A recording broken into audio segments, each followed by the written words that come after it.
Il était attendu. À peine arrivé, Jean-Louis Fousseret est interpellé par les manifestants, les blouses blanches.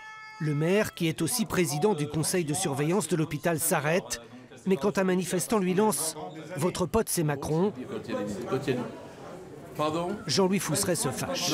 Non, moi, mon pote, moi, le président de la République, c'est le président de la République de tous les Français, c'est pas mon pote, déjà. Et je demande moi, je respecte tout le monde, je demande qu'on respecte aussi le président de la République. Quelques minutes plus tard, les manifestants sont autorisés à rentrer pour expliquer les motifs de leur colère. Nous avons choisi ces métiers pour répondre aux besoins de la population et en prendre soin. Et nous venons au travail, là pour nous rentrer en ressortir avec le sentiment d'un travail mal fait. Un constat largement partagé par les équipes des urgences. Depuis le début de l'année, on se rend compte qu'on est en déficit chronique de personnel. La situation n'est plus acceptable. Nos patients attendent de façon très longue aux urgences dans des conditions qui sont de moins en moins dignes.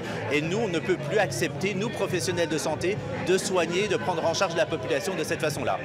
Le malaise des urgentistes avait explosé après la tentative de suicide d'un médecin urgentiste en début d'année à l'hôpital.